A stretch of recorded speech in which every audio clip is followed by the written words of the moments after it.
اللہ کے ذکر سے اطمینان اور سکون حاصل کرتے ہیں۔ مجھے خطا کار سار انسان مدینے، لیکن نبی صلی اللہ علیہ وسلم کی غیر موجودگی انسانیت اخلاقی زوال اور ظلم میں گری رہتی۔ اعوذ باللہ من الشیطان الرجیم، بسم اللہ الرحمن الرحیم۔ معزز سامعین، ناظرین اور حاضرین، آپ سب کو میں ہوں محمد صدیق قریشی اور میری طرف سے السلام علیکم۔ ایاک نعبد و ایاک نستعین کے ساتھ ہم آغاز کرتے ہیں۔ آج ہمارے ساتھ حسب معمول پھر موجود ہیں خلیفہ صاحبزادہ فیاض الحسن رضوی صاحب، اور ان کے ساتھ تشریف فرما ہیں صاحبزادہ محمد رضوی صاحب۔ تو ہم اپنے جیسے ہم نے لاسٹ نشست میں آپ کو بتایا تھا کہ اگر نبی صلی اللہ علیہ وسلم نہ ہوتے تو دنیا کیسی ہوتی، یا اس کے بارے میں آج ہم جانیں گے۔ لیکن اس سے پہلے ہم حسب معمول وقت کو ضائع کیے بغیر کہ ہم آج کے سوالوں کی طرف بھی جائیں اور مولانا صاحب سے کچھ معلومات لے سکیں، میں دعوت دیتا ہوں تلاوت کلام پاک کی صاحبزادہ محمد رضوی صاحب کو کہ وہ تلاوت کلام پیش کریں۔ اعوذ باللہ من الشیطان الرجیم، بسم اللہ الرحمن الرحیم۔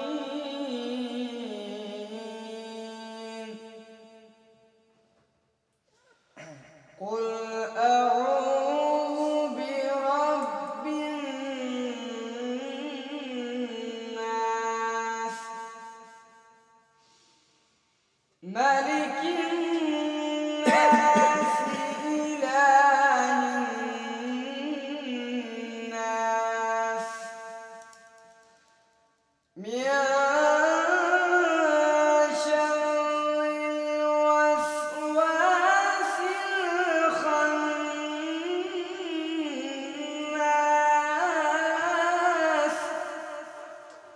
الذي يوسوس في صدور الناس من الجنة والناس، صدق اللہ العظیم۔ جناب بہت بہت شکریہ۔ اب ہم بلا تاخیر اپنا وقت ضائع کیے بغیر مولانا صاحبزادہ فیاض الحسن رضوی صاحب سے جانتے ہیں کہ سر ہمیں یہ بتائیں کہ نبی صلی اللہ علیہ وسلم اگر نہ ہوتے تو دنیا کا انجام کیا ہوتا اگر نہ ہوتے؟ نحمدہ و نصلی علی رسولہ الکریم، اما بعد فاعوذ باللہ من الشیطان الرجیم، بسم اللہ الرحمن الرحیم۔ کل من علیہ فان، صدق اللہ مولانا العظیم وصدق رسولہ النبی الکریم الامین، ونحن علی ذلک لمن الشاہدین والشاکرین والحمد للہ رب العالمین۔ صلاۃ بر محمد درود شریف پڑھ لیجیے۔ اللہم صلی علی سیدنا و مولانا محمد وعلی آل سیدنا و مولانا محمد وبارک وسلم وصلی علیہ۔ میں سب سے پہلے تو اپنے محترم بھائی جو ایک اپنا مقام رکھتے ہیں، حلقہ احباب رکھتے ہیں، ہر حوالے سے ایک اچھے انسان میں جو خصوصیات ہونی چاہیے۔ میری مراد صدیق قریشی صاحب ہیں، ان کے بھائی ندیم قریشی صاحب ہیں، جو بھی ہماری اس ٹیم میں شامل ہیں، ساروں کو علم کی دنیا سے میری طرف سے السلام علیکم ورحمۃ اللہ وبرکاتہ۔ وعلیکم السلام۔ میں ساروں کے لیے دعا گو ہوں کہ اللہ اس کار خیر کے لیے انہیں جزائے خیر عطا فرمائے۔ تو آپ کا سوال یہ ہے کہ اگر نبی صلی اللہ علیہ وسلم دنیا میں تشریف نہ لاتے تو اس دنیا کا ممکنہ انجام کیا ہوتا؟ تو سب سے پہلے تو میں نے جو آئے مبارکہ ویسے ضمناً اس میں ایڈ کی تلاوت کی صورت میں کہ کل من علیہ فان، تو دنیا تو ویسے بھی فانی ہے اور اس نے فنا ہونا ہے، لیکن حضور نہ تشریف لاتے تو سب سے پہلے تو انسانیت تباہ ہو جاتی، ٹھیک ہے۔ دنیا میں ہر طرف ظلم اور فساد ہوتا اور معاشرتی اور اخلاقی انحطاط ہوتا، اور آپ یوں کہہ سکتے ہیں کہ نبی صلی اللہ علیہ وسلم کی غیر موجودگی انسانیت اخلاقی زوال اور ظلم میں گری رہتی، اور یہ ہم پر اللہ کی عظیم رحمت تھی کہ جس نے اندھیروں میں سے روشنی پیدا کی آپ کے آنے کی وجہ سے، وگرنہ ظلمت ہی ہوتی، اندھیرا ہی ہوتا۔ اور آج بھی اگر شکر گزاری کا عملی راستہ اتباع رسول صلی اللہ علیہ وسلم اپنا کر ہم کریں تو اخلاقی عمل کی صورت میں کریں، تو میں سمجھتا ہوں کہ وہ جو انجام ہوتا وہ پھر نہ ہو۔ آپ اس کو اگر نمبروں میں تقسیم کرنا چاہیں تو میں اس کو نمبر 1 پر یہ کہنا چاہوں گا کہ اگر انسان نبی علیہ السلام کی تعلیمات پر عمل کرے تو اخلاقی اور معاشرتی بہتری آئے گی، وگرنہ اگر آپ نہ آتے تو انسانیت تباہ ہو جاتی۔ نمبر 2 میں عدل، محبت اور جو ہمدردی کا تسلسل قائم ہوا وہ بھی آپ کے مرہون منت ہوا۔ اگر آپ نہ آتے تو عدل، مساوات یہ کچھ بھی نہ ہوتا، اور نافرمانی اور ظلم کی جو صورت ہے جس کا ابھی بھی معاشرے کو سامنا ہے، یہ آپ نہ تشریف لاتے تو تب بھی ایسا ہی ہوتا، اور دنیا اور آخرت میں کامیابی اور سکون اگر حاصل ہوگا، اور آپ یوں کہہ لیں کہ اگر ہم تک کوئی رہنمائی آئی تو وہ بھی آپ صلی اللہ تعالیٰ علیہ وسلم کی وجہ سے تھی۔ اگر آپ نہ آتے تو نہ کوئی راہبر رہنما میں آپ جیسا ملتا، تو ایسے ہی حالات ہوتے۔ یعنی ممکنہ انجام عمل اور کردار پر منحصر ہے، تو آپ نہ آتے تو نہ ہی عمل ہوتا اور نہ ہی انسانیت کی بقا ہوتی۔ جزاک اللہ جی۔ اور مطلب جیسے آپ نے مفہوم میں واضح ہی کر دیا ہے کہ اگر آپ صلی اللہ علیہ وسلم تشریف نہ لاتے تو دنیا تباہی کے دہانے پر تھی، اور اس صورت میں اللہ کی حکمت عملی کہ اللہ نے جو سب سے بڑا احسان کیا وہ آپ صلی اللہ علیہ وسلم کو رحمت بنا کر بھیجا۔ تو آپ اس پہ تھوڑی سی وضاحت فرما دیں کہ پھر ان اندھیروں میں دراصل روشنی کی صورت میں رحمت آئی، تو پھر وہ رحمت للعالمین کا سفر۔ میں قرآن مجید میں حافظ قاری صاحبزادہ محمد رضوی صاحب تشریف فرما ہے، کیونکہ میں نے آج سے تقریباً 40 سال پہلے قرآن مجید حفظ کیا، تو اس میں یہ ہے کہ غالباً جو میرا ذہن کہتا ہے کہ سورۃ النساء میں یہ آیت ہے لَقَدْ مَنَّ اللَّهُ عَلَى الْمُؤْمِنِينَ إِذْ بَعَثَ فِيهِمْ رَسُولًا، یا سورۃ البقرہ کی آیت کا حصہ ہے کہ اللہ تعالیٰ قرآن مجید میں یہ فرما رہا ہے کہ ہم نے مومنوں پر احسان کیا، مومنوں پر احسان کیا۔ دیکھیں اللہ نے مجھے اور آپ کو انسان بنایا، ہم ساری زندگی شکر ادا کریں نہیں ہو سکتا، لیکن اللہ نے وہاں احسان کا لفظ استعمال نہیں کیا۔ اللہ نے ہمیں آنکھوں کا نور عطا فرمایا، احسان کا ذکر نہیں کیا۔ اللہ نے ہمیں خوبصورت شکل میں بنایا، اللہ نے احسان کا نہیں کہا۔ اللہ نے ہمیں والدین کی نعمت سے نوازا، اولاد کی نعمت عطا کی، دنیا کی ہر نعمت، بلکہ قرآن تو یوں کہتا ہے کہ وَإِن تَعُدُّوا نِعْمَتَ اللَّهِ لَا تُحْصُوهَا، کہ تم میری نعمتوں کا شمار کرنا چاہو، گنتی میں گننا چاہو تو کبھی گن ہی نہیں سکتے۔ آپ سر کے بال ہی نہیں گن سکتے، داڑھی کے بال نہیں گن سکتے، تو باقی نعمتوں کی تو بہت دور کی بات ہے۔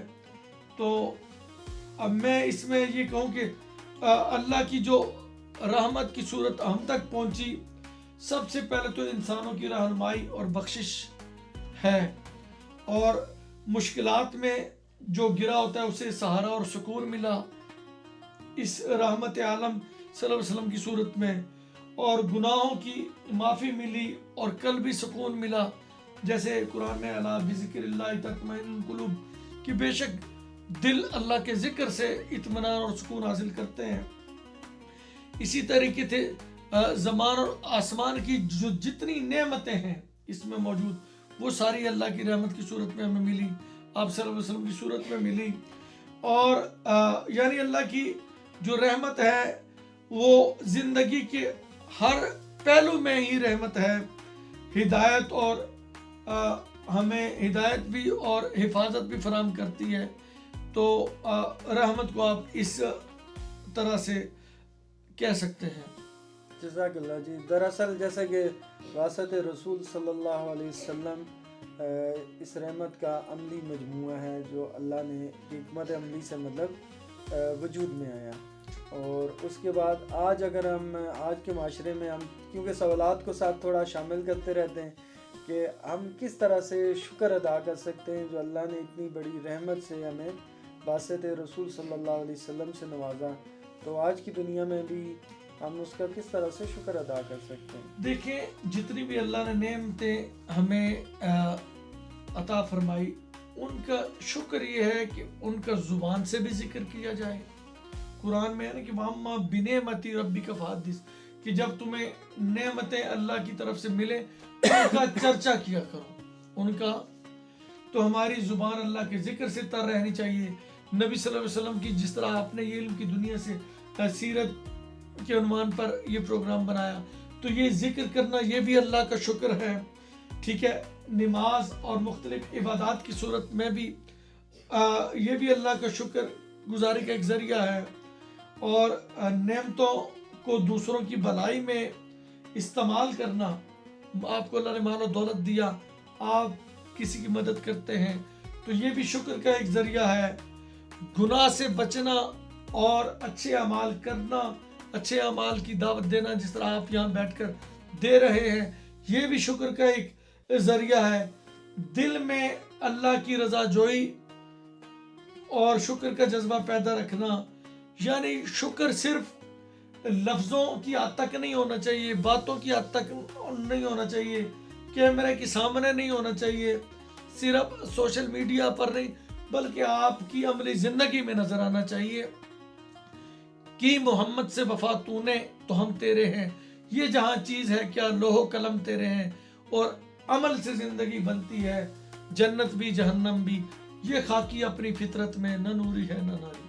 جزاک اللہ جی، بہت بہت شکریہ. میرا خیال ہے کہ آپ کے بہت سارے لوگوں کے سوالات کے کچھ جوابات آپ کو مل چکے ہوں گے. اگر آپ بھی کوئی سوال کرنا چاہتے ہیں تو دیے گئے واٹس ایپ نمبر پہ آنے والی سیریز کے عنوان کے مطابق آپ کر سکتے ہیں. تو اس کے ساتھ ہی ہم اپنی آج کی نشست کا اختتام کرتے ہیں، اور میں نعت رسول مقبول صلی اللہ علیہ وسلم پیش کرنے کے لیے دعوت دیتا ہوں محمد رضوی صاحب کو کہ وہ نعت رسول مقبول پیش کرنے پہ ہم MCQs کی طرف جاتے ہیں. مجھے خطا کار سار انسان مدینے میں رہے،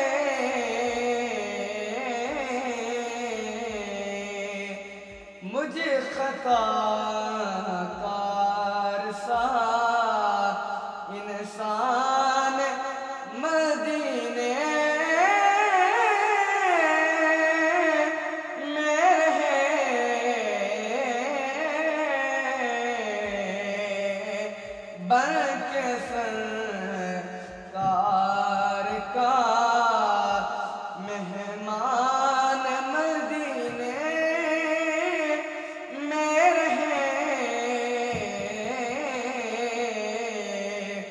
بن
سے جو بھی ان کے گزرا قریب سے جو بھی ان کے گزرا حضور نے مسکرا کے دیکھا بلکہ سرکار کا مہمان مدینے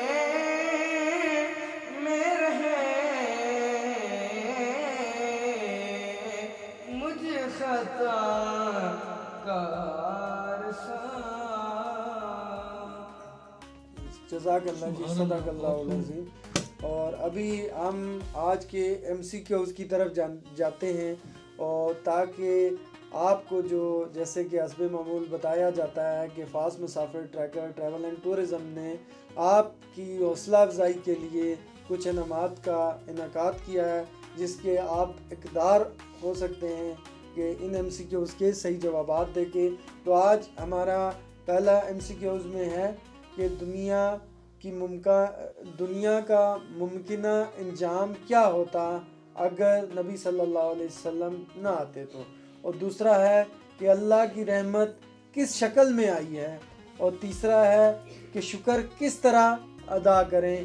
تو اسی طرح آپ نے ہمیں دیکھتے رہنا ہے، اور ہم ایک نئی سیریز میں پھر سے حاضر ہوں گے کل انشاءاللہ تعالی، اور آپ اس میں جان سکیں گے کہ جو نبی صلی اللہ علیہ وسلم کی آمد عرب نہیں پوری انسانیت کے لیے تھی۔